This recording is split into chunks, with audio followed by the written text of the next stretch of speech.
had a really good start, good downwind, and then I made a mistake on the upwind. And then I just remember thinking that was the gold medal, that was gone.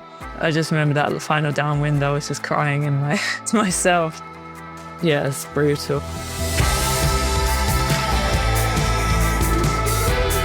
Emma Wilson is rewriting the story of British windsurfing.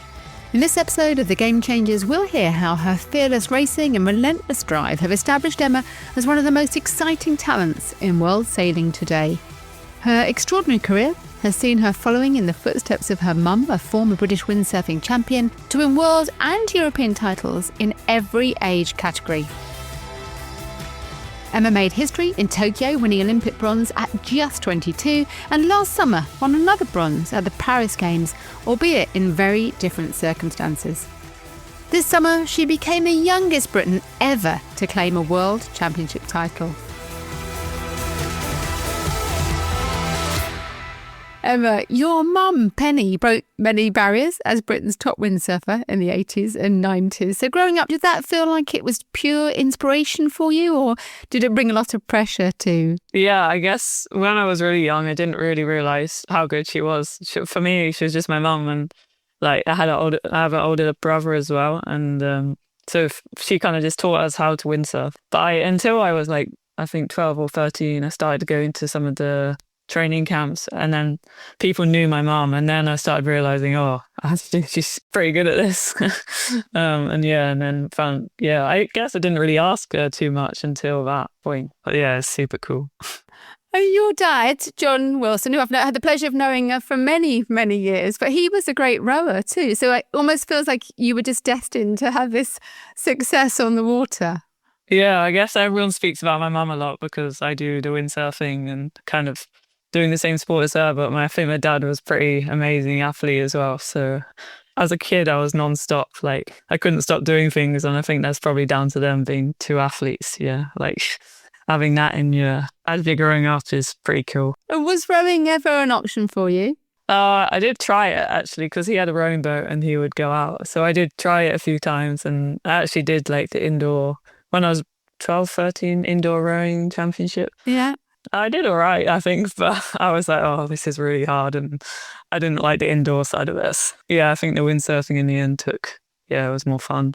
And looking back, do you remember the moment that you just fell in love with windsurfing? Do you say it was your kind of mum taking you and your brother out on the water, but was there a moment or a time that you remember? Yeah, I guess at the beginning with my brother, he was just always better than me, and I didn't really enjoy it that much.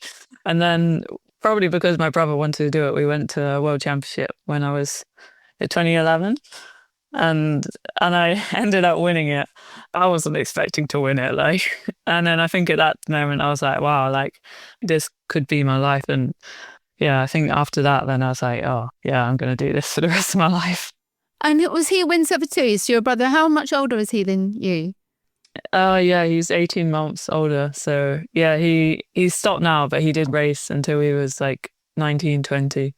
And now he works in Australia. But he was really good. And that's probably why it kept pushing me to the next level. And I think growing up with a brother as well, you just end up trying to be better than them. And I'm really grateful for the upbringing I had, because it's probably made me who I am today. That's amazing, isn't it? They're just the 18 months difference. And I remember hearing about him too from your dad. But that kind of success of the two of you, I mean, imagine, I say as a parent, to have one athlete on that pathway, but to have the two of you there. And as you say, that was a kind of competition and an inspiration too. How's he felt about your career as he's seen that progress? I think he's proud. It's probably a bit easier now. Because when we were younger, we competed directly against each other. Yeah, so when you're young, you're not split between girls and boys, you're just against each other. So yeah, ended up, there was a few arguments, just, I guess, siblings, rivalry. But now I guess when we do see each other, no, I think he's just proud. And I mean, he's got a really nice job and nice life in Australia, so I'm pretty happy for him too. And in terms of the feeling that you felt when you, I guess, discovered and fell in love with windsurfing, can you describe that? And is that something that you still feel today? Do you have those kind of same sensations from the sport now? Yeah, I guess I just really like the feeling you're kind of in control and but you're also free of the the busy world. Like you can control what you're doing on the water, and I love to go fast, and I'm also competitive. So I think all three of those things, that's probably what I fell in love with. And then even now, yeah, like I guess it's my job kind of, although I don't really see it as my job. But some days it is. I guess you have bad sessions like everyone does, but I always come back to like just enjoying, like, why am I doing this? Actually, because I enjoy the sport. And sometimes I just go for 20 minutes on my own, go and mess around, be a kid again. And that always brings me back to, yeah, like I just do so much better when I'm enjoying it. So I think that's probably how I've got this far. It's so important though, isn't it? And I think sometimes, especially with elite athletes, it's easy to forget the joy, that what brought you to it in the first place, that it is the joy of taking part and enjoying the sport. Yeah, I think that's just something I've always said. Like, I don't want to lose. However serious, however much, I don't know if you're the best in the world, but still, if you're not enjoying it, it's not going to be much fun. So I've always said just to make sure I'm enjoying it. And you mentioned kind of winning that world title. Was that when you were just 12? I think under the Golden Gate Bridge. Was that the first Yeah, title that you won? yeah, So how did yeah. it feel? I guess, what does a 12-year-old feel in that moment of becoming world champion, for your age group, but it's just an extraordinary achievement. Can you remember how you felt at that time? I guess I just remember like there was me and I had a really good friend who are still really good friends with now, and we were kind of just we did a race and then we got to come into the beach in between the race and then go back out for the next one. And every time we came to the beach, we just had like a bag of sweets. So for me, I was just kind of loving it because I did well in the race. I get some sweets and I go back out and do another race. Also, I remember meeting like one of the Israel girls that we were competing against, and now we're still competing against her, like however many years later. So that's what's also cool, I think, is you meet like friends from all over the world, and even at that such a young age. And it's incredible that you kept going, isn't it? Because I think it was at 15 you were youth world champion, you were named Young Sailor of the Year, and you were tipped by SportsAid to be one to watch. So I just wonder whether, as a teenager, maybe you weren't even aware of that at the time, but whether you ever thought almost I've peaked too soon? Because we do see, especially in track and field and other sports, you see like athletes having huge success very young, but then they don't manage to continue that on into adulthood. Did you ever feel that at all? No, I guess there was a hard moment when I finished GCSEs and then I had to decide whether to go full-time windsurfing or carry on education. And I chose to go full-time, which I think was quite a big decision. For me, that felt like a big decision. And then that year later, I was moving into the senior category, which is a bit of a shock to the system when you've only done youth events. I think the first year was pretty difficult, but I traveled a lot with my mum and she was always with me and always quite supportive. And yeah, I think if I hadn't had my mum there with me, I probably would have not carried on, because it is hard when you're youth world champion and then you go to senior feet and you're coming last. Like, it's a long, long journey and pretty humbling, pretty quick. Yeah. This definitely was a tough first few years in the senior fleet. But because I was so young, I think no one really saw that because no one's expecting me to do well then. It was probably just me that felt like, oh, this is terrible. And could you have continued in education? I'm interested in that decision. I guess that's a bit as a parent myself, but it's almost like, who makes that decision? Is that your decision? Was that yours and your coaches and your parents too? Because that's a big life decision, isn't it, at that point, to go professional so young? Yeah, it was really hard. And my mum was always been like involved, really supportive. And then my coach at the time was also like really supportive. And they were kind of like, it's your decision at the end of the day. Like, I don't think anyone thought it was a bad idea, but I'm not sure if anyone thought I'd actually go for it. And I remember the first few months I'd finished school and all my friends were going back to do A levels, and I was like, oh, I could do 2 training sessions on my own. Like, oh, this is actually a big jump. But I guess you learn a lot about yourself and self-discipline. And yeah, I think yeah, it's just a different road, I guess. I was going to talk to you later actually about funding, and because clearly it's an expensive sport in terms of travelling and the equipment, and you obviously have some UK sport funding for that. But has that been a challenge for you across that time to be a professional? I think are you making money as you're competing and having success? How does that work for you? Yeah, I mean, probably now now I'm actually earning a bit of money on the side, but yeah, it's taken a long time. Like obviously when I went full time, my parents were supporting me, and then I was on like the lowest level of UK sport funding when I went full time. But with windsurfing, we have to like pay for all our equipment, and that's the biggest cost really, is because it makes a big difference if you have good equipment. And then also when we travel all around the world, obviously it's a bit expensive. So yeah, like always finding ways to try, and like my dad helps me with the sponsorship side.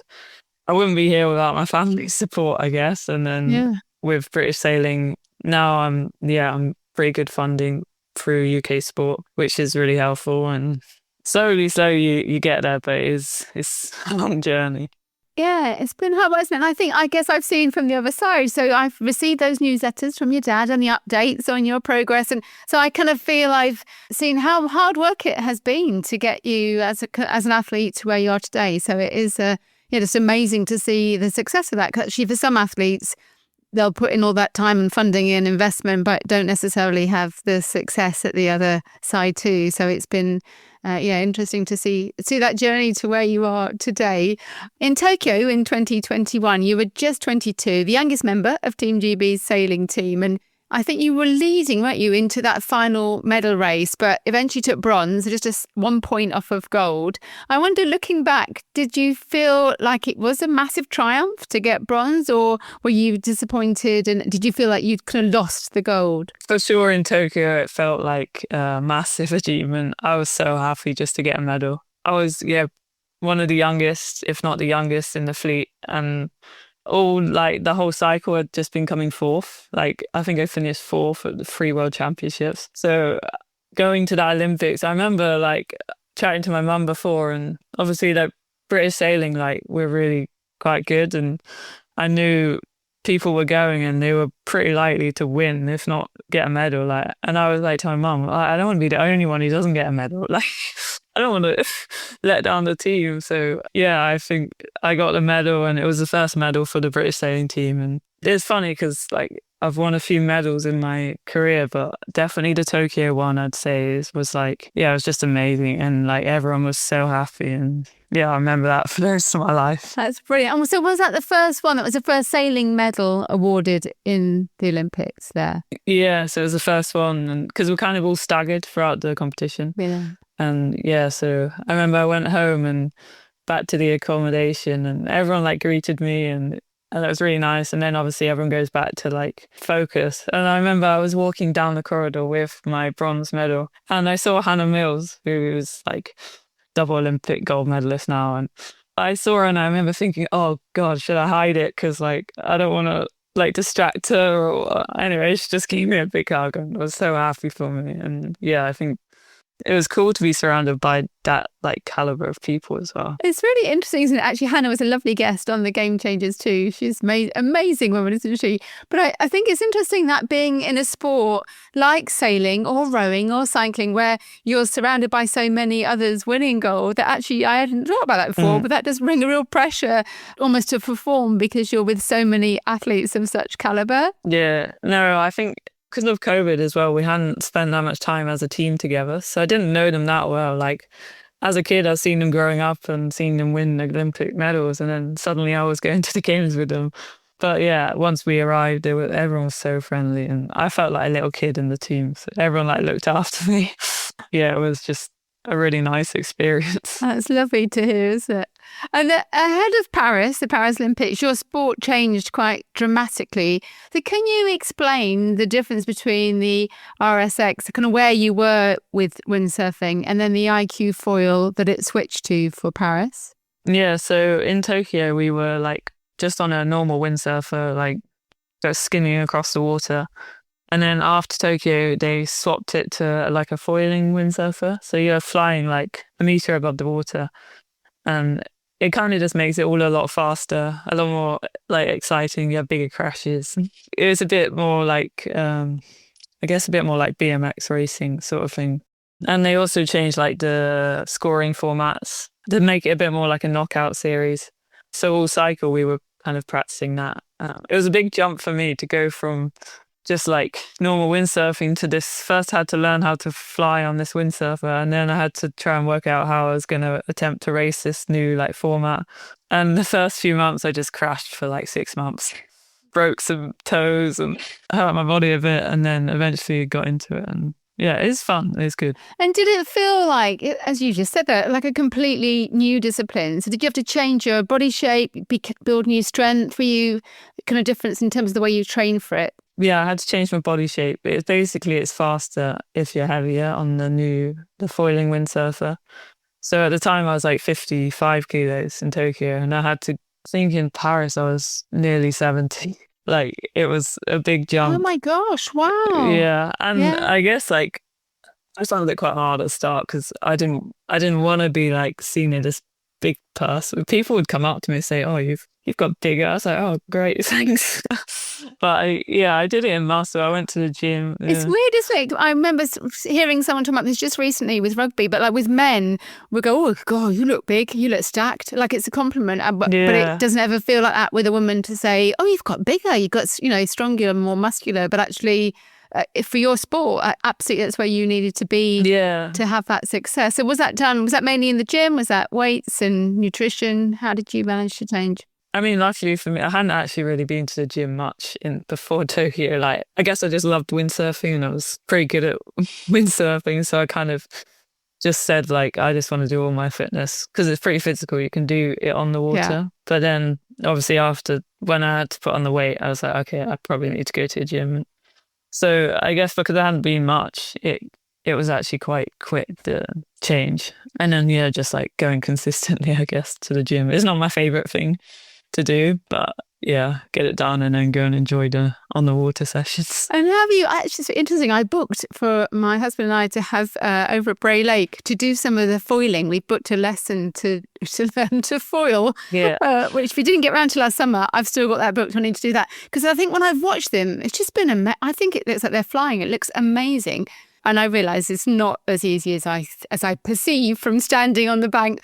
But in terms of a sensation for you, does it feel very different to how you had felt traditionally windsurfing? Yeah, it's pretty different. I remember the first few times I went on it, and it's like so quiet. Like you can talk to your friend whilst windsurfing because there's no like sound. Whilst in the old windsurfing, like you hear the water, the waves. So it's pretty, so that was the biggest change. For me, I was like, whoa, I can chat. And then, it's different on your body as well, like different muscles. And you were one of only 3 women in the world, I believe, that qualify both for Tokyo and then for Paris. So what do you think gave you that edge to adapt to the new format in the way that perhaps others couldn't do? I don't know. I think because I just love windsurfing and I wasn't afraid to like shut myself around the front a few times, and I crashed a lot, which I think was the quickest way to learn. You learn pretty quick what not to do when you crash. So I guess I've always been a bit, I don't know if that's from my brother or what, but always like finding the limits and pushing the limits. And like even now, like with my coach yesterday, we were planning and it was like, what's like your goal? And I was like, to be honest, now it's not like winning medals. It's more like I want to see how far I can take the sport and push the limit. And like I always watch the boys out there and think, oh, I could do that a bit better than them. So I'll try. And sometimes it doesn't end perfectly and you learn what not to do. But yeah, I think having that attitude has definitely helped me. Excellent. You mentioned that in Paris there was this new medal format race, so designed in theory for drama, but criticised by many as potentially unfair. And within the games, you dominated all week hugely, only to lose gold in that sudden death showdown. So can you just kind of take us back there? What are your strongest memories of that final day? So actually the final day was postponed one day. So we had one day of waiting for wind. And then I was so tired. I hadn't slept that night. I was so nervous. And then I actually fell asleep in that afternoon waiting for the race. And then my physio woke me up and was like, oh, you're not racing. You can go home. So I was like, oh, God, not another day. And then actually the next day I felt so much better. I actually slept and I was pretty, ready for it. I actually got protested though, like an hour before the race. I'm not sure if anyone knows about this. What does that mean? So they have like a jury, and in sailing, we have lots of rules about equipment. And anyway, the jury felt like I'd done something different with my equipment before the medal race. In the end, they did the whole process. I had to go sit in the room in front of 5 jury and explain. And in the end, it was fine. It was just a lot of stress. When is that? In the morning of the day that you're going to race? Yeah, so that was like half an hour before my race. And then I got out of that and then I was like, okay, I need to go and like sit down on my own for 10 minutes, sort myself out, and actually, got out for the race. So it's just one final race, and had a really good start, good downwind. And then I made a mistake on the upwind. And then I just remember like thinking that was the gold medal. That was gone. It hit me because it's so hard to catch up. Like once you'd lost that amount of, I don't know how many meters it was in the end, but it was quite a lot. And I just remember that the final downwind, I was just crying in my to myself. Like, it's brutal. I don't know. It's funny because I was thinking about it today, like the 2 different bronze medals and how you can have 2 completely different emotions. Like Tokyo was so happy and like amazing, and then Paris, just I don't know, just kind of broke me inside, and it's taken a long, long time to even like process it and move forward, I guess. And I think to be clear to people that didn't see, I remember watching it on television at the time, and it makes me well up thinking about it, and that's just me as a viewer watching your devastation.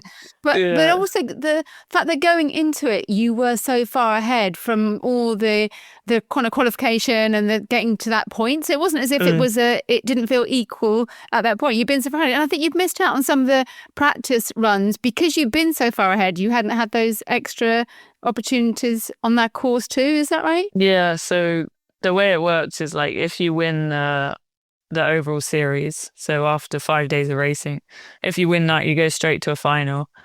Then the others go to a semi-final, and then some go to a quarter-final. So I just wait until I see who gets through the semi-final, and then I go against them. So they've had a bit of sailing, like they've done some races. Obviously, they have to get through, which is hard. Like they have to, but whoever meets me has done at least 1 race, if not 2. I don't know if that helps. I think it might help, but I never found myself in that position either. The whole cycle I'd been practicing because I did it, the World Championships, I was winning by 60 points, which I think is the most anyone's ever been winning by. And then I came second in the final race. So all cycle I'd been trying to practice this like final medal race, working with psychologists, trying to work out like what it is, not going wrong, but like something wasn't clicking in that final race. And I don't know, I guess I really felt like at the games, I'd kind of done everything I could to try and prepare myself for that. And now I wish I didn't make that one mistake in the medal race. But actually at the same time, I think I did an interview after the race and I basically said what I felt was honest. And I said, I don't think the format's fair. And actually now they are changing it and they're trying to change it. And I mean, if I did anything and made them think about like maybe you can change the format or I think just respecting like the athlete that I guess I've been full time for 11 years now as a professional athlete, and just trying to respect the athlete's journey and giving out the medals as fairly as possible. That's what I was trying to say. Obviously, the media, I don't know, they loved it and blew it out of proportion a little bit, but that's what I was trying to say. And did you have support from other athletes and other teams within? Because obviously you were very much disadvantaged by that and it impacted you. But what was the kind of feeling across the sport? Yeah, I mean, everyone was amazing. And I think like everyone felt for me. Even the thing is, the Italian girl who won, we've been friends since we were little, like 12. And I was super happy for her. Like if it could have gone to anyone, like she's one of the nicest people. The last thing I wanted to do was take away like how she was like, she must be feeling amazing, and that was her moment. But yeah, like I had super good support, and the team at British Sailing, like yeah, I remember coming in and everyone was crying, and I was like, oh no, I'm crying, you're crying, everyone's crying. Yeah, it meant a lot to them as well, and yeah, I guess winning the Worlds this year, I kind of felt like I'd paid it back to everyone. Yeah, absolutely. You did hint at the time as well about the fact that you might walk away from the sport after kind of that result, and not in the heat of the moment, but obviously an emotional time. So why didn't you? And I guess at what point did you then think, no, actually, I'm going to kind of go again, and I am going to stick at it? Yeah, I guess after the games, I took a break, like probably everyone does, and I actually went on holiday, and I was trying to book a flight back to come here, and every time I booked it I was like, nah, I'm all right, I'm just staying on holiday. So I think I went on holiday for about 2 months, and then I came back. I didn't really windsurf, but I kind of kept fit, and I was just trying to work out like what is my reason for, if I'm going to carry on, like what is my reason for carrying on, because for me now, after that experience, I don't really feel like it's about medals. I think it completely changed my way of looking at it, and then I did some work with like the local kids and just like getting them into windsurfing, and just went windsurfing for fun a little bit, and realized that I love windsurfing, and also like if I could make a difference to these kids, like I showed them my medals and their eyes like light up. They can't believe it. They don't care what color it is. Like, I mean, even going to the Olympics is like incredible. So I guess, yeah, I'm really lucky like to have my coach. I'm able to be really honest with him. And yeah, I guess I just said like, for me now, it's not about winning medals, but trying to push to the sport's limits. And that's what I kind of done all year, like trying to just see how far I can go with the sport. Like, I guess watching the boys really helps me, and then also just trying to inspire. I didn't want to quit either straight after, because I didn't want world sailing to beat me. Even if I was going to quit, I quit on my own terms. And then yeah, this year's gone really well. Just, I guess, just taking it a bit less seriously, and not seriously, but just trying to enjoy the actual sport rather than, I don't know, winning medals. Yeah, trying to keep that way of thinking. And yet you have had the most extraordinary year, as you say. So you won the Princess Sophia Trophy, you won the world title, and then you also have the world #1 ranking. So it's fascinating, isn't it, to see that you've almost come back and then dominated the sport. Does that feel good for you, psychologically, of like knowing you've absolutely shown that you're #1 in the world? Yeah, I think it's cool, definitely. And I feel like kind of all the hard work me, my coach, all the training partners have put in for the last 4 years is like starting to pay off now. Maybe a year late, but yeah, it's like really cool. And I think I just have been really enjoying it for what it is, rather than just taking it super seriously and thinking about winning. I guess I just came with a more relaxed attitude, because I was like, everyone thinks I'm going to mess it up anyway, so I just keep trying, and if I don't mess it up, then that's great. But also just having a good time with the friends, and yeah, I think that's been really helpful. It's so important, isn't it? I was thinking about your family as well, as your mum and dad, because I think as a parent, obviously they want for your success, but to see your child heartbroken, devastated, the injustice of it, I can only imagine the emotions they must have felt. Kind of post, when I say Paris, Marseille, wasn't it? Yeah, it was Marseille. Yeah. I think I think it shook everyone a bit, and I'm not sure. My mum was definitely like, you don't have to carry on. Like, just make sure you're doing it because you want to do it, not just because like you feel like you have to. And actually, the British Sailing was super supportive. They were like, you can have a year off, you can do whatever you want, kind of thing. They're always going to be there. But I guess I just kind of really like windsurfing and competitive, and kind of just, I guess I felt like I had some unfinished business. I really wanted to show what I was capable of, and I feel like this year I kind of have.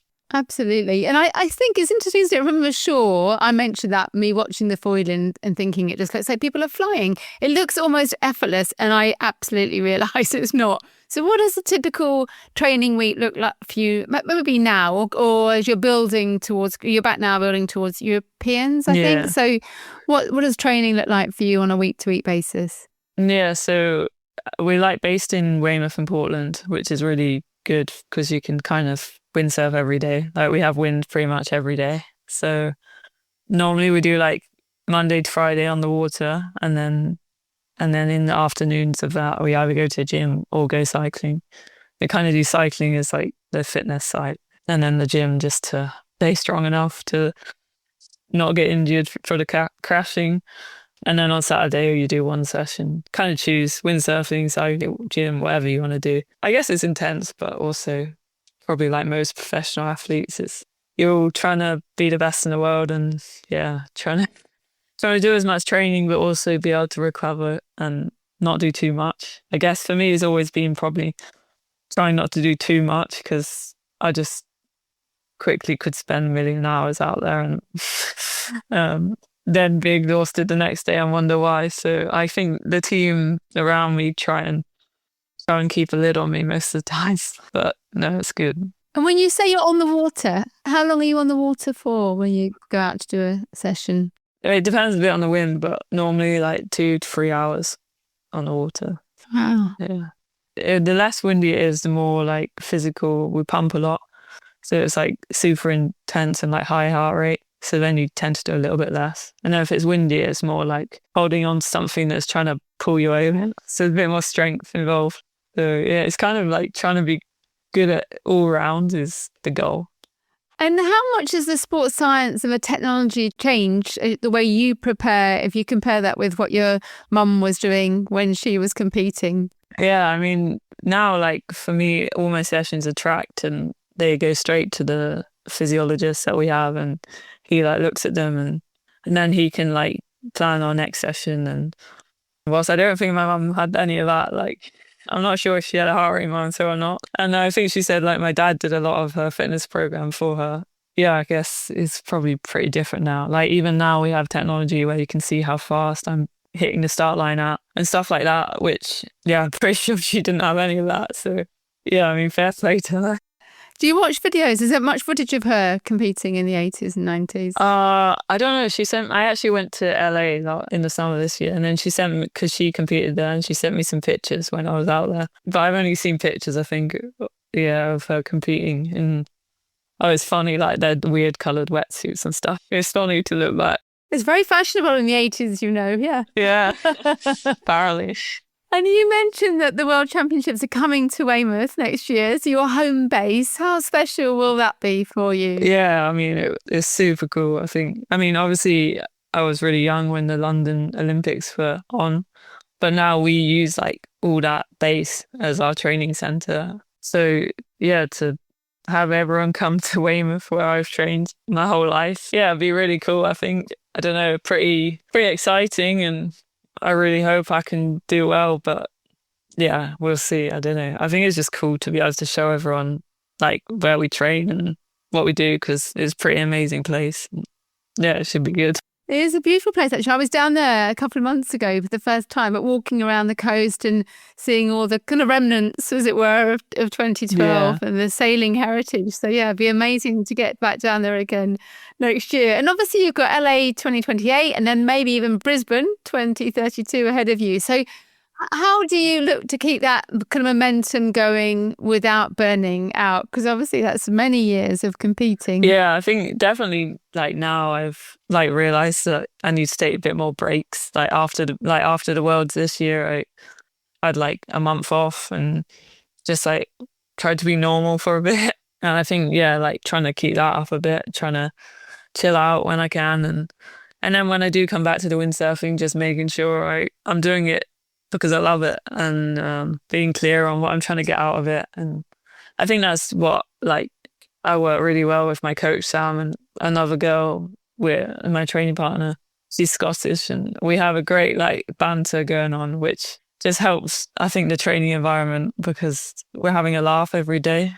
Yeah, I think if it was too serious or just about beating each other, I would not enjoy it. So I think, yeah, being able to have a laugh and seeing, okay, yeah, it is windsurfing, it is our job, but it's not like world ending.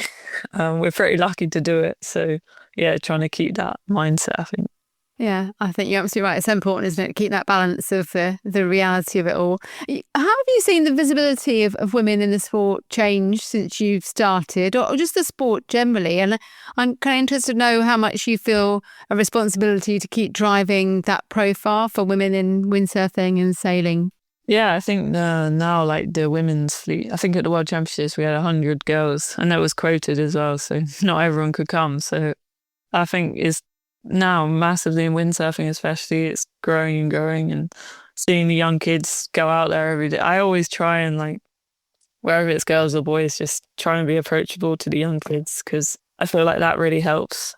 Like when I was a kid, if someone had come up to me who was 2-time Olympic medalist and spoke to me, I would have been like, oh my God. So I think just trying to like be approachable, and I always try and be a bit like that. And I don't want to seem scary like to the people. And I don't know, I'm a massive fan of sport in general. And I watch Keely Hodgkinson on the weekend, and I get inspiration from that, like seeing, I mean, she just missed out on gold, but I could relate a lot, to what she was saying. And even like the Women's World Cup, I went to watch one of the matches, and it's pretty cool how like women's sport now has come a long, long way. And yeah, I hope I can be part of that too. Excellent. Where did you go to for the World Cup? Did you go to one of the Bristol games? Oh, or Sandy Park? Yeah, Sandy Park. Brilliant. Yeah, it's been amazing. The atmosphere's been incredible, isn't it? Yeah, no, it was fully packed. You've said that you want to be the best Olympic windsurfer of all time. I've heard you quoted. So for you, what does that legacy look like? What do you hope people will look back on your career? I hope people see me as someone who is determined and gave it everything, but also with a smile on her face and enjoyed the sport for what it is. And if I could inspire some people along the way, that would be a win for me. And obviously I would love to win some more things, but even if I don't do that and I've inspired people, I've given my absolute best, I think I'll be happy. Yeah, I want to try and change the game a bit. I've always thought like the men's windsurfing they've always said it's a bit better, a bit faster. But I guess I just want to see how much we can get to that and how much I can push the sport. And that really inspires me like every day to try and see how good I can be. And will you stay in the sport, do you think, when you eventually stop competing? Yeah, I really hope I can help in some way. I'm not sure what I'm going to do next. And I guess sometimes you do think about it and you're like, oh God. But yeah, I really hope I can at least give back some of what I've learned. I really think I could help a lot of people actually, like even if it's just like the journey. And I think there's a lot of times as an athlete, you feel, especially the individual sport, you're not really sure which way to go. And it is hard, like you have to make some big decisions. And I mean, if I could help some people like that, yeah. And just finally, what do you hope a young girl, 11, 12-year-old girl watching you today would take away from your journey? What would you advice would you give them getting started in the sport? Yeah, I would just say to make sure you're going out there and having fun. You don't have to go and do a million reps of something or do exactly what the RWA program is telling you. Okay, they're probably not going to like that, but you don't have to be like strict, you can just go and mess around on the water with your mates, eat some sweets. And I think as long as you keep that along the way, and yeah, like in the sessions, try as hard as you can, give everything, but you can definitely have a laugh along the way. And I think, yeah, that's what I've done. And I don't want to lose that. And I hope, yeah, more people can be like that.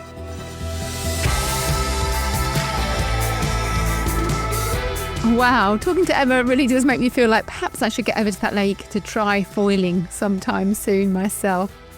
If you'd like to hear from other trailblazers like Emma, there are over 200 episodes of The Game Changers that are all free to listen to on all podcast platforms or from our website at fearlesswomen.co.uk. Guests include elite athletes, Olympians, Paralympians, along with entrepreneurs, coaches, broadcasters, scientists, journalists and CEOs, all women who are changing the game in sport. As well as listening to all the podcasts on the website, you can also find out more about the Women's Sport Collective, a free, inclusive community for all women working in sport. We now have over 14,000 members across the world, so please do come and join us. The whole of my book, Game On, The Unstoppable Rise of Women's Sport, is also free to listen to on the podcast. Every episode of Series 13 is me reading a chapter of the book. A big thank you to Sport England for backing the Game Changers and the Women's Sport Collective with a National Lottery Award. Thank you also to Sam Walker at What Goes On Media, who does such an excellent job as our executive producer. And thank you to my brilliant colleague at Fearless Women, Kate Hannon. You can find the Game Changers on all podcast platforms, and please do follow us now to ensure you don't miss out on future episodes. Do come and say hello on social media, where you'll find me on LinkedIn and Instagram at Sue Anstis. The Game Changers. Fearless Women in Sport.